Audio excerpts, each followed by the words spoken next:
idol. Takot din na times 4.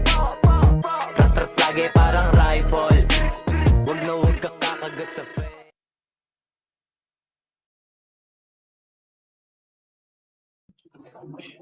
So yun, rinig ba ako? Yan. Parang nag-echo tayo, echo. Yan.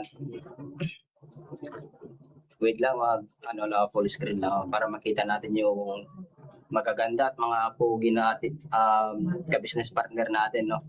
Yan, bago muna tayo simula, no? Mag-shoutout muna tayo, lalong-lalo na sa mga tulad kong full-timer, no?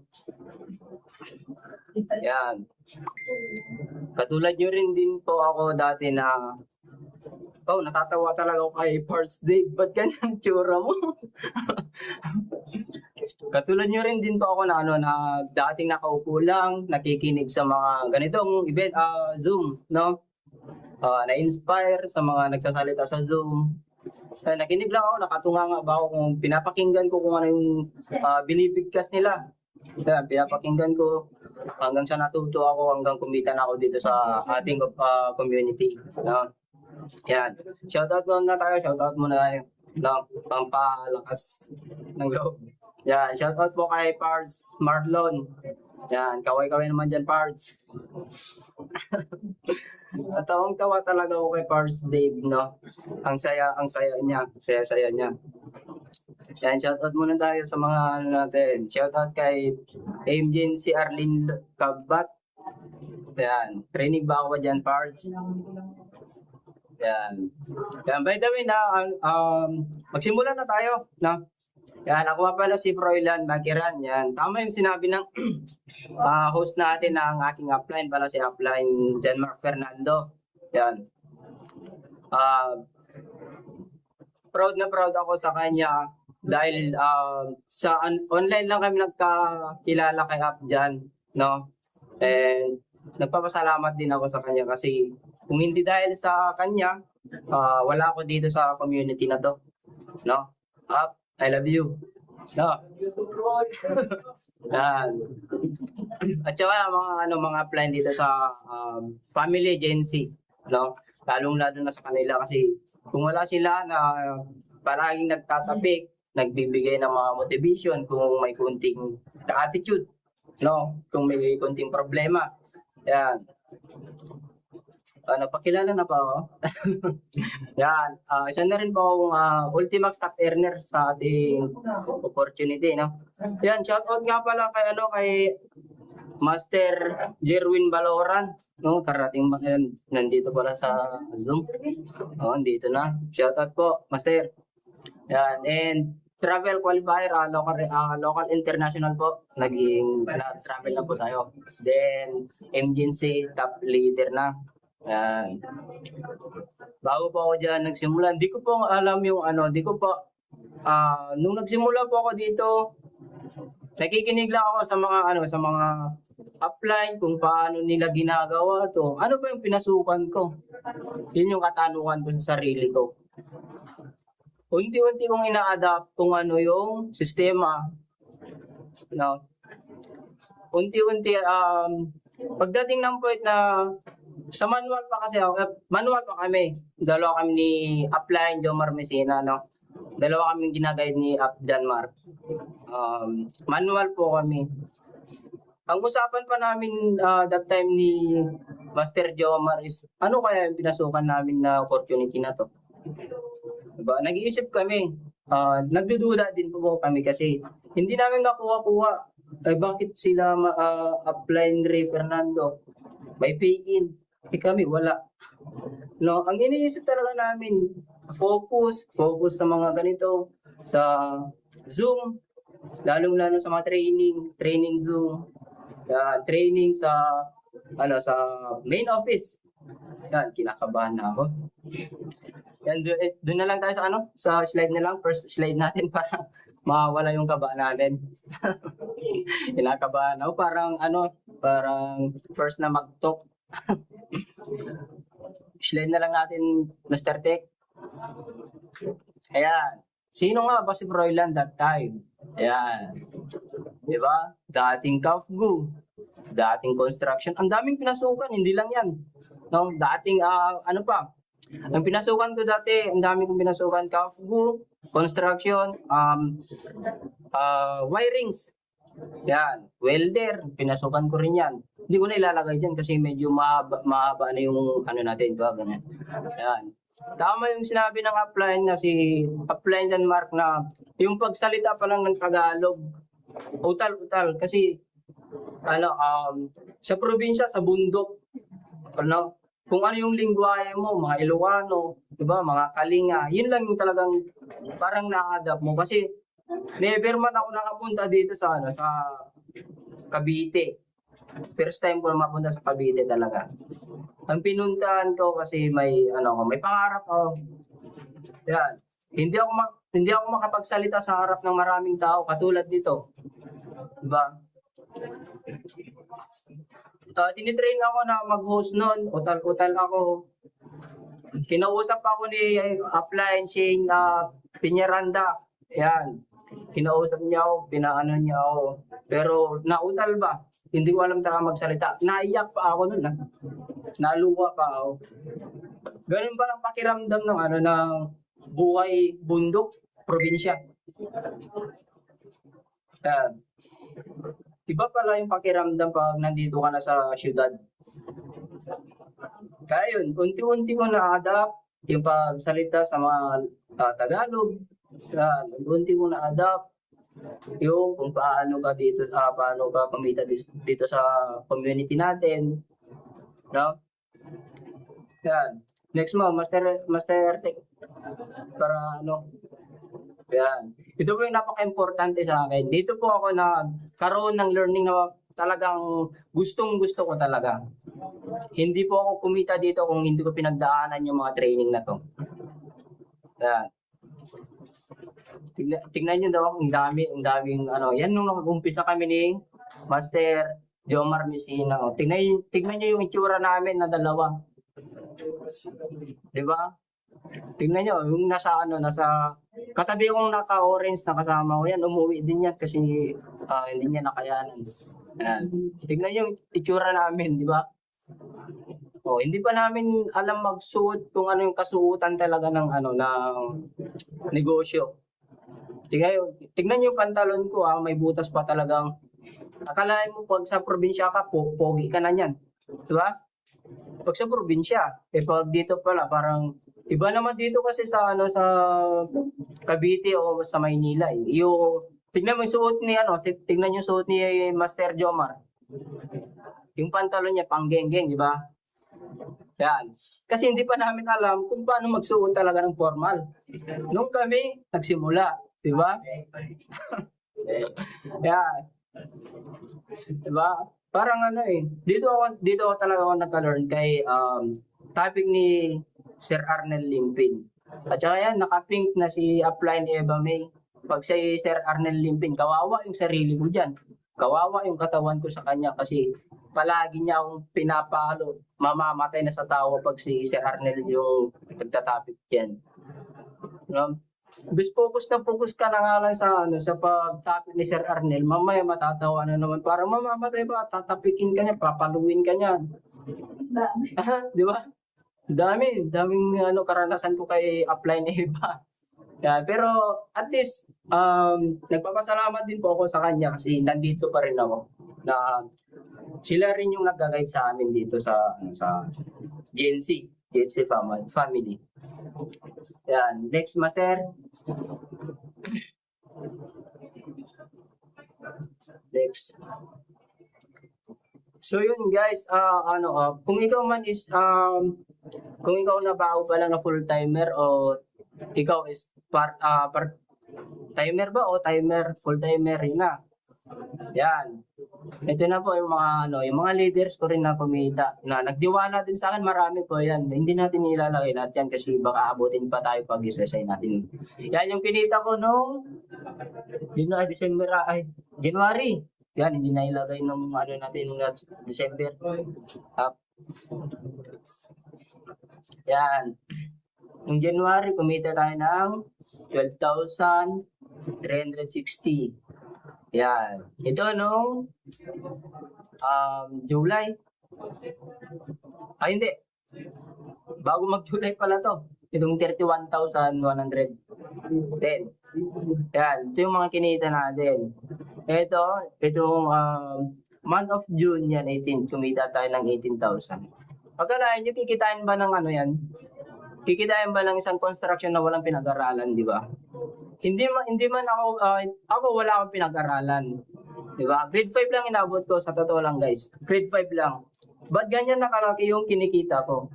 Kasi, hindi naman basayan po yung pinag-aralan dito.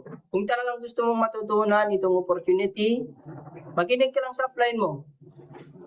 No? Makinig ka lang sa upline mo, then susunod ka lang, happy upline ka lang. Kasi yung upline natin, magpapasalamat pa tayo sa mga upline natin. Hindi natin kaano-ano yan. No? Hindi natin sila kamag-anak. Nandyan pa rin sila na nakaantabay sa atin. Lalo-lalo na kung full-timer ka. Diba? Baka mamaya, wala ka ng income 1 month. Wala kang income. Baka mamaya, mag-quit ka na. Diba? Guys, huwag mo anuin yun. Huwag nyo pairalin kung ano yung nasa isip nyo na baka yung 1 month, mapanghinaan ka na.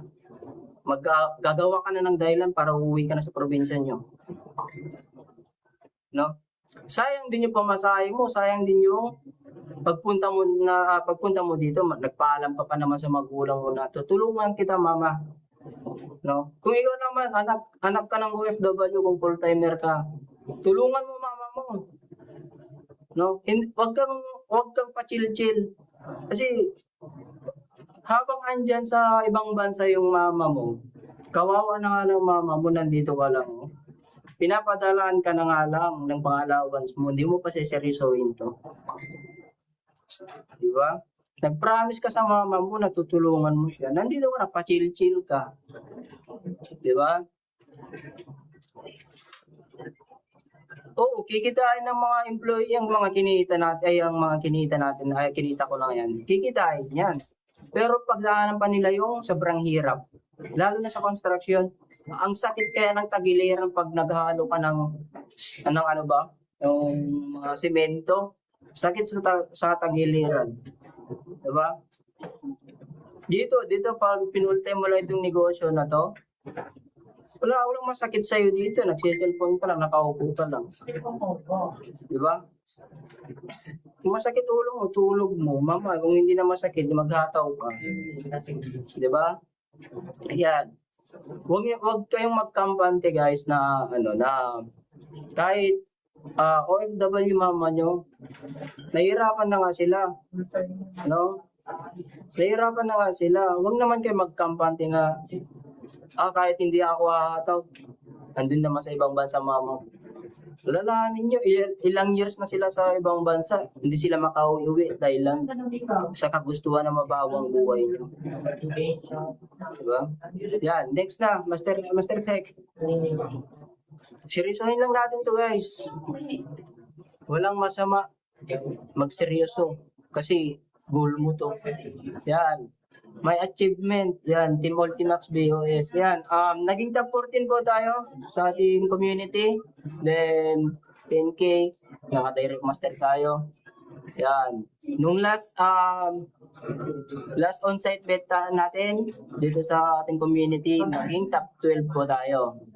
Yan. Ang gandang mapunta sa ganyang pag may top ka, na-awardan ka, 'di ba? Kung full-timer ka, hindi na lang yung palang taga-palakpak ka. Tama nga yung sinabi ng mga upline talaga. Yan, kung pangarap mo talaga na maging success, huwag ka nang mag-ilang-ilang diyan na kung hatawin mo, kaya naman yan eh. Huwag ka magkampante. Di ba? Kaya ko pa ngayon, walang pinag-aralan. Lalo na ikaw, kung high school graduate ka. Di ba? Ang daling maralin lang yung presentation natin. Kung gusto mo talaga maging success. Di ba? Yan. Never ko nakita yan. Never nung nasa construction ako, nung nasa CAFGA ako. Never akong nagtatap na ganyan. Alam niyo yung sinasabi na ano yun, na nasa top 14. Yan. Yung sinasabi lang sa akin, yung bala ko, yung bandoler, tsaka yung baril. Oo. Nung nasa construction ako, yung sinasabi lang sa akin, yung best.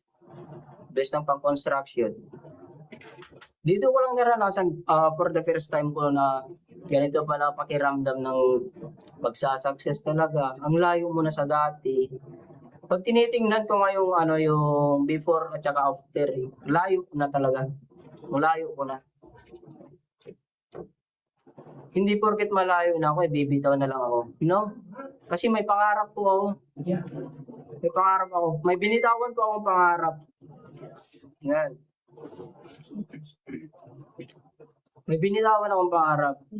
Kasi, ang ang mga core natin dito sa Gen Z, kung nakikita nila na parang mahina ka na, i-motivate ka niyan. Oo, motivate ka niyan. Hindi yung makikita ka na madadaon ka na is hahayaan ka nila. Hindi. Lalo ka nila papatibayin dito. Yan. Hindi ka nila gagawa ng ikakasira mo dito. Kundi iangat ka nila. Basta sumusunod ka lang, mag-copy upline ka lang. Baka tsaka ka lang mag-copy upline pag nandyan lang sila. Pag wala sila, no upline na. No copy na. Diba? Yan. Next, Master. Aralin lang natin yung ating opportunity negosyo. Yan. First yacht party ko.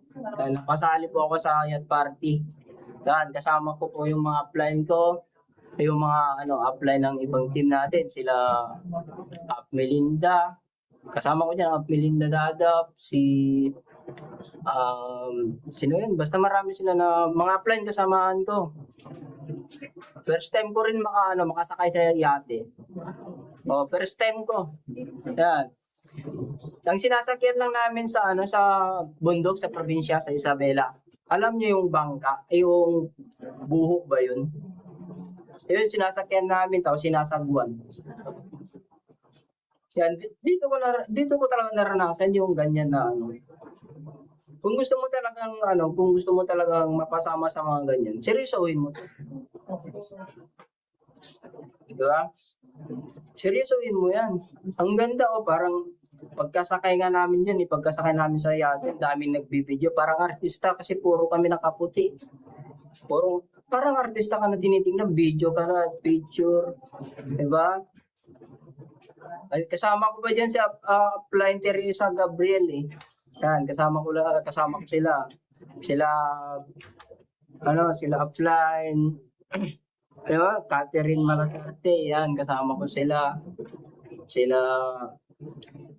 Marami kami, hindi ko na basta yan. Seryosohin mo lang yung opportunity. Next, Master.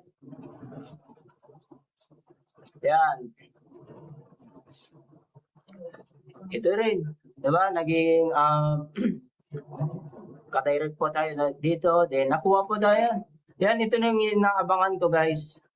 Kung paano ba yung pakiramdam na makuha pa lang ng top 21 sa ating community, no? Nakuha po ako diyan, top 20, top 21. Then may pangalan po ako diyan, sakto yung pangalan ko nasa 20 po. Pang 20 po ako diyan.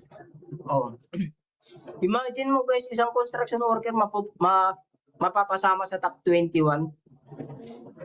Di ba? Imagine niyo. Di ba?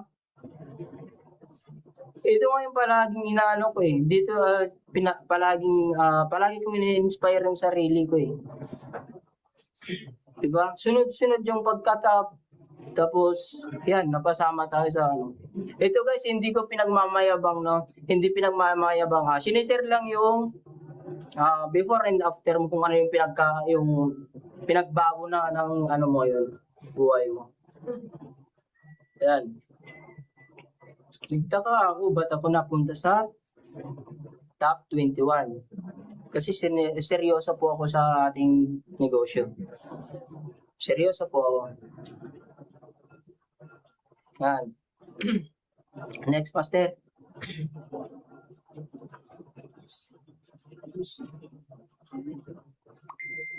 Yan, emergency banding and travel. Yan. Sino yung mga ano ko dyan? Kasama ko yung mga crossline, sa upline, oh.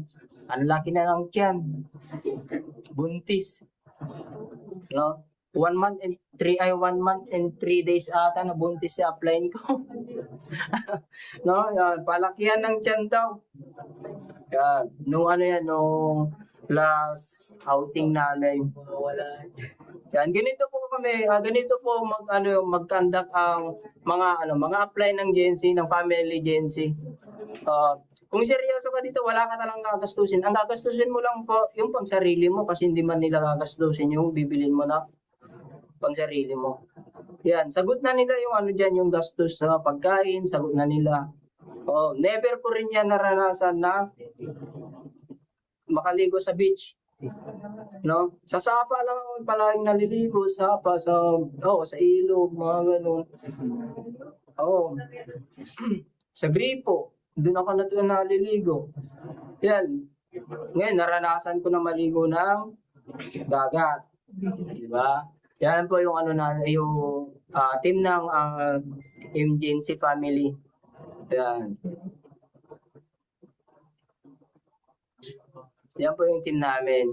Ganyan po yung namin dito sa emergency. Diba? Ang gandang bandingan. Yan. Next, Master. Yan. Yan po. Diba? Napunta kami sa umattend kami ng 20th anniversary ng company. Yan. Ang saya-saya namin. Kasama pa namin si Apnil, yung mentor Neil Santos. No? Yan. Tingnan, daming tao. Diba? Ang saya sa 20th party, anniversary. Yan. Ang saya namin. Pero kinabukasan, alam niyo ginawa namin, nag-garden. Yan, masipag yung yung Gen Z. Tignan mo yung tiyan ni Upline Hardo, hindi lumilit yung tiyan niya kasi yung mga pananim namin. Yan. Ganyan yung ginagawa namin tuwing linggo dito sa hub. Natawa pa si Parts Joy Obregon kay Upline Haroldo. Ang laki daw ng tiyan. Yan, ganyan yung trabaho namin pag Sunday. Pag Sunday po kasi may rules po kami dito. Tapos namin mag-clean, maglinis sa mga hub. Ganyan po ginagawa namin. No, nagtatanim kami ng mga gulay kasi mahal po yung bilihin na mga ulam. Yan, hindi po pag ikaw yung nasa agency, hindi ka gugutumin. Kasi may pananiman tayo, may rinentahan po kaming pananiman ng dito. Yan. Next po, Master.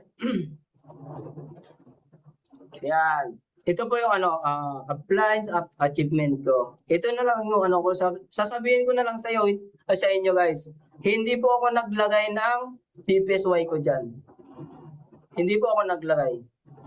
Kasi yung DPSY ko, ilalagay ko sana magulang ko, kapatid ko. Pero hindi muna.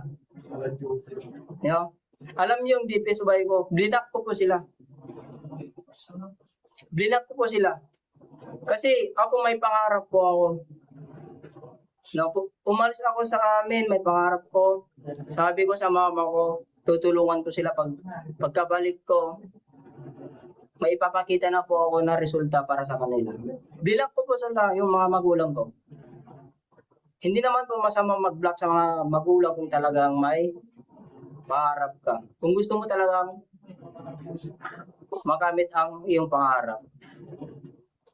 Yan, block ko po sila. Yan, mga upline. Si Upline Harold, Upline Janmark. Yan, oo, kayo talaga upline yung mga DPSY ko. Kasi, kung wala po kayo dito, kung wala po kayo wala kayo dito na nagbibigay ng motivation. 'Di ba? Hindi man namin na-adapt yung mga yung mga pinagdaanan nyo kung hindi nyo tinuro sa amin. 'Di ba? Mas kampante pa ako sa inyo kasi hindi nyo ako kakilala, hindi nyo kami kakilala. Andiyan pa rin kayo nakaantabay sa amin. Andiyan pa rin kayo na palagi nagtatapik sa amin sa katawan, 'di ba? Guys, wag kong sinasabi sa inyo na na wag niyo mamahalin yung magulang niyo.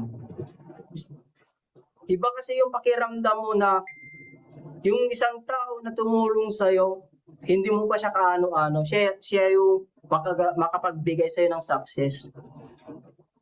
'Di ba? Iba yung pakiramdam mo. Baka pag nagsabi ka sa magulang mo, hindi yung success yung tinatanong, baka tatanungin ka kailan ka magpapadala, may pera ka na ba dyan? 'Di ba? Dapat yun ma-inspire sana sila Hindi man. Pinakita mo na nga lang yung na-achieve mo, na awardan ka, tapos hingan ka pa ng pera. Tapos mamaya, pagkahingi ng pera, tatawagan ka ulit. Ganito. Hindi ka na makapag-focus niyan kasi hindi ka na makapag-focus kasi may iniisip ka na kapadalan ulit. Diba kasi tayo ng pananaw, guys? Ako talaga, blinak ko talaga. Alam nang apply natin yan. Apply namin dito sa agency. Yan. Wala akong komunikasyon sa mga magulang ko. Blinak ko. Kasi itong ginawa ko to, natutunan ko lang po kay Mentor Neil to. Na blinak niya after 2 years ba yun? 3 years. Nung nag-success na si Mentor Neil. Kaya try ko na gawin to kasi may pangarap. Ang laki ng pangarap ko, guys. Gusto ko talaga yung pangarap ko, makuha ko ng buong buo. Yan. Next, Master. Yan, grateful upline and crossline. Tingnan, ang saya namin, no? Power. Payaman, yan yung payaman. Diba? So, burger pa yan. Ganyan, sana. Ganyan magmalang upline namin, no? Diba? Picture pa lang yan. Diba? Picture pa lang yan. Ganyan magmahal si upline dyan, man. Sa sa marketer niya. Kasi marketer pa lang kami yan. Next, Master. Ito na yung sinasabi kong DPSY. Yan. Silang lahat po yung inspirasyon ng buhay ko. Yan. Silang lahat na yan. Yan yung ko. Yan. Silang lahat. Sila Up Harold, Up Ray, Up Eva, and Up Line John Mark. Tapos si Mentor Ronnie Fernando. Yan. Yan yung palaging nagtatapik. Yan po yung lagi kong pinagtatanungan. Sila po yung palagi kong pinagtatanungan kung meron po akong hindi alam. Yan po. Sinasabi ko po yan. Kung bakit ko nilagay sila sa DPSY ko. Hindi ako madramastic na tao. No, hindi dramatic to. Yan. Kung ikaw full-timer ka, baka halimbawa, kung ikaw full-timer, naka-focus ka, tapos ngayon wala ka pambili. Diba? Wala ka pambili. Chat mo na yung magulang mo. Hiram ka pa ng pambili mo ng sabon. Diba? Dito, pag ganyan yung attitude mo na humihingi ka sa mga magulang mo ng hindi ka pa pwede magnegosyo pag ganyan. Hindi mo pa kayang itayo yung sarili mo, hindi mo pa kayang itaguyod yung sarili mo. Okay, guys, hindi mo pa kayang itaguyod pag humingi ka pa sa magulang mo. Napunta ka dito para sa negosyo, para magbago, para matulungan mo sila. Sila pa yung hinihingan mo. Diba? Hindi natulong yung ginagawa mo, humingi ka pa rin sa kanila. Pero, hindi ko naman sinasabi na binabawalan kayo. Yan yung mga DPSY ko. Diba? Ang ganda talaga ng ang gandang mag-talk pag ganyan na success. No? Ito ay sisir mo yung kung paano mo nagawa. Ang ganda. Andyan palagi yung mga nakaantabay sa'yo. Diba?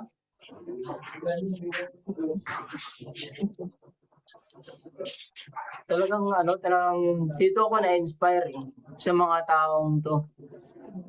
Oh, nakikita ko yung mga yung kahirapan nila nung sila nag-umpisa. Talagang sila rin yung talagang hirap na hirap. Pero ngayon nakuha na nila yung mga success nila. Na-inspire naman ako. Sineryoso ko lang. Yan. Next, Master. Yan. Ito nga po yung kasabihan ko Di ba? Walang impossible sa tao. Sa taong buo ang loob, sigurado sa pangarap. Yan. Kung talagang may pangarap ka, buong loob mo. No? Buuin mo yung loob mo na nandito ka na. Full timer ka man o timer ka.